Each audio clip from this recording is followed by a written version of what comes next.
મિત્રો આજની વિડીયોમાં સૌપ્રથમ વાત થશે ક્રિસમસ વેકેશનમાં ગુજરાત પ્રવાસીઓનો હોટ ફેવરિટ બની ગયું છે। નાતાલ અને 31 ડિસેમ્બરના મિની વેકેશન દરમિયાન દેશ અને વિદેશના પર્યટકોનો ગુજરાતના વિવિધ સ્થળો પર ધસારો જોવા મળી રહ્યો છે। ખાસ કરીને નવા વર્ષના પ્રારંભે ગુજરાત બહારના પ્રવાસીઓએ આ મિની વેકેશન ગાળવા માટે સૌરાષ્ટ્ર તરફ પ્રયાણ કર્યું હતું। દ્વારકા, સોમનાથ અને સાસણ ગીર સાથે સંઘ પ્રદેશ દીવમાં પણ પ્રવાસીઓનો મોટો પ્રવાહ જોવા મળી રહ્યો છે। સ્ટેચ્યુ ઓફ યુનિટી ખાતે પણ લાખોની સંખ્યામાં પ્રવાસીઓ ઉમટી પડ્યા હતા। મિત્રો, અન્ય મહત્વના સમાચારની વાત કરીએ તો સ્ટેટ જીએસટી વિભાગની પાન મસાલાના વેપારી ઉપર મોટી કાર્યવાહી હાથ ધરવામાં આવી છે। સ્ટેટ જીએસટી વિભાગે પાન મસાલાના વેપારીઓ પર કાર્યવાહી હાથ ધરી છે। અમદાવાદ સ્થિત રાજશ્રી પાન મસાલા અને ફ્લેવર તમાકુના વેપાર સાથે સંકળાયેલા વેપારીને ત્યાં સર્ચ અને જપ્તીની કાર્યવાહી કરવામાં આવી છે। અંદાજિત 1.93 કરોડથી વધુની કરચોરી ઝડપાઈ છે। તપાસ દરમિયાન રોકડ વ્યવહારો અને બિનહિસાબી વેચાણ તેમજ બિનહિસાબી સ્ટોક જેવી ક્ષતિઓ પણ ધ્યાનમાં આવી હતી। મિત્રો, અન્ય મહત્વના સમાચારની વાત કરીએ તો ગુજરાતમાં કોવિડ બાદ હૃદય રોગમાં વધારો જોવા મળી રહ્યો છે। ગુજરાતમાં વર્ષ 2023ની સરખામણીએ વર્ષ 2024માં હૃદય રોગને લગતી ઇમરજન્સીમાં 17% જેટલો વધારો નોંધાયો છે।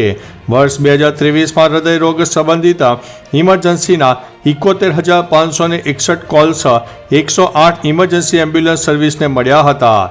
એ પછી વર્ષ 2024માં 26મી ડિસેમ્બર સુધીની સ્થિતિએ ગુજરાતમાં આ બીમારીના 83,480 કોલ્સ આવ્યા છે, એટલે કે 17% જેટલો ઉછાળો પણ આવ્યો છે। મિત્રો, અન્ય મહત્વના સમાચારની વાત કરીએ તો વધુ એક નકલી અધિકારી સામે ફરિયાદ દાખલ કરવામાં આવી છે। રાજ્યમાં નકલીનો સિલસિલો યથાવત જોવા મળી રહ્યો છે। અમદાવાદમાં એક નકલી અધિકારી સામે ફરિયાદ નોંધવામાં આવી છે। આ નકલી અધિકારી સચિવાલયના અધિકારીની ઓળખ આપીને આવાસ યોજનાના મકાન આપવાનું કહીને 77.45 લાખ રૂપિયા પડાવ્યા હતા। આટલું જ નહીં, મકાનની બનાવટી ઇન્ડેક્સ કોપી પણ આપી હતી। આ અંગે યુવકે 2 શખ્સો સામે ખાડિયા પોલીસ સ્ટેશનમાં ફરિયાદ પણ નોંધાવી છે।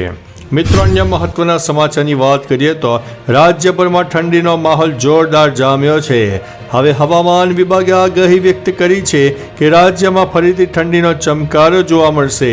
આગાહી અનુસાર તાપમાનમાં 1 થી 2 ડિગ્રીનો વધારો થવાની પણ સંભાવના છે। મોટાભાગના જિલ્લાઓમાં તાપમાન વધી શકે છે। સાથે સાથે 3 જિલ્લામાં તાપમાન 10 ડિગ્રીથી નીચું નોંધાયું છે, તો નલિયામાં 5.6 ડિગ્રી તાપમાન સાથે સૌથી ઠંડુગાર શહેર બની ચૂક્યું છે। મિત્રો, અન્ય મહત્વના સમાચારની વાત કરીએ તો રસ્તામાં અમેરિકન ડોલર લેવાની લાલચમાં યુવકે 1 લાખ રૂપિયા ગુમાવ્યા। અમદાવાદમાં રસ્તામાં અમેરિકન ડોલર લેવાની લાલચમાં યુવકે 1 લાખ રૂપિયા ગુમાવ્યા હતા, જેમાં અજાણી વ્યક્તિ યુવકને અવારનવાર મેસેજ કરતો હતો USDT ડોલર વેચવાના છે, જેથી યુવકે 1 લાખના ડોલર લેવાની વાત કરતા સાયબર ગઠિયાએ ઓનલાઈન રૂપિયા 1 લાખ ટ્રાન્સફર કરાવ્યા હતા। ત્યારબાદ ફોન બંધ કરી દીધો હતો। આ બનાવ અંગે વટવા GIDC પોલીસે ગુનો નોંધીને વધુ તપાસ હાથ ધરી છે। મિત્રો, અન્ય મહત્વના સમાચારની વાત કરીએ તો ન્યૂ યર વેકેશનથી સફેદ રણમાં દિવાળી। નવા વર્ષ 2025ની ઉજવણી માટે કચ્છમાં હજારો પ્રવાસીઓ ઉમટી પડ્યા છે। ધોરડોના સફેદ રણમાં ક્રિસમસ વેકેશનમાં દિવાળી જેવો માહોલ સર્જાયો છે। કડકડતી ઠંડી વચ્ચે પખવાડિયાથી સહેલાણીઓનો ધસારો વધતા હોટલ રિસોર્ટના ભૂંગા ફૂલ થઈ ગયા છે। રવિવારની રજાઓમાં મોટી સંખ્યામાં સહેલાણીઓ સફેદ રણની ચાંદની માણવા માટે ઉમટ્યા હતા, જેના કારણે સફેદ રણમાં વિવિધ રંગો પણ સર્જાયા હતા। મિત્રો, અન્ય મહત્વના સમાચારની વાત કરીએ તો મહાકુંભમાં જવા ભાવનગર ટર્મિનસ સ્ટેશનથી ચાલશે 3 વન વે ટ્રેન।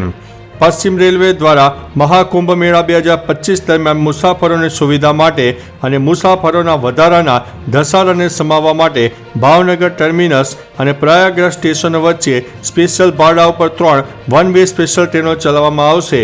આ વિશેષ ટ્રેનોની વિગત જાણવા માટે મુસાફરોએ www.inquiry.indianrailway.gov.in ની વેબસાઇટ ઉપરથી મુલાકાત લઈને કરી શકશે। મિત્રો, અન્ય મહત્વના સમાચારની વાત કરીએ તો 1.5 કિલોની ચકલી 1.5 લાખ કિલોના પ્લેનને ભારે પડી। 1.5 કિલો વજનનું પક્ષી હાઈ સ્પીડ પ્લેન સાથે અથડાય છે ત્યારે 3.5 લાખ ન્યૂટનનું બળ ઉત્પન્ન થાય છે. સામાન્ય રીતે પક્ષી એરફ્રેમ અથવા તો પ્લેનની ઉપરની સપાટીને અથડાય છે. આવી સ્થિતિમાં કોઈ મોટી દુર્ઘટના થવાની શક્યતા ઓછી રહેતી હોય છે, પરંતુ જો પક્ષી વિમાનના એન્જિન કે જેટની નજીક અથડાશે તો મોટી દુર્ઘટના સર્જાઈ શકે છે, જેના કારણે પ્લેનના પાવર પ્લાન્ટ અને લેન્ડિંગ ગિયરને નુકસાન થતું હોય છે. મિત્રો, અન્ય મહત્વના સમાચારની વાત કરીએ તો જાણો ક્યાં કેટલું તાપમાન નોંધાયું. હવામાન વિભાગની આગાહી પ્રમાણે વાત કરવામાં આવે તો કેશોદમાં 8.1 ડિગ્રી, રાજકોટમાં 9.3, ભુજમાં 10.4, પોરબંદરમાં 11.4, અમરેલીમાં 12, સુરેન્દ્રનગરમાં 12.8, અમદાવાદમાં 15, ગાંધીનગરમાં 14, ડીસા અને કંડલામાં 13, મહુવામાં 13.9 ડિગ્રી અને દ્વારકામાં 14.4 ડિગ્રી તાપમાન નોંધાયું છે. મિત્રો, અન્ય મહત્વના સમાચારની વાત કરીએ તો અમદાવાદથી અંબાજી ટ્રેન દ્વારા પહોંચી શકાશે. શક્તિપીઠ અંબાજી ખાતે જવા માંગતા શ્રદ્ધાળુઓ માટે આનંદના સમાચાર છે. હવે અમદાવાદથી 173 કિલોમીટર દૂર અંતરે આવેલા અંબાજી મંદિર સુધી ટ્રેન દ્વારા પહોંચી શકાશે. અમદાવાદ અંબાજીને રેલ નેટવર્ક સાથે જોડવાની તેમજ અંબાજીમાં રેલવે સ્ટેશન બનાવવાની કામગીરી હાલ જારી છે. ગુજરાતમાં હવે 2027માં યોજાનારી વિધાનસભાની ચૂંટણી અગાઉ અમદાવાદથી અંબાજી વચ્ચે ટ્રેન દોડતી થઈ જાય તેવી પણ સંભાવના વ્યક્ત કરવામાં આવી રહી છે. તો ચાલો મિત્રો, ફરીથી દેશ અને દુનિયાના સુપરફાસ્ટ સમાચાર લઈને મળતા રહીશો. ત્યાં સુધી અમને રજા આપશો. નમસ્તે.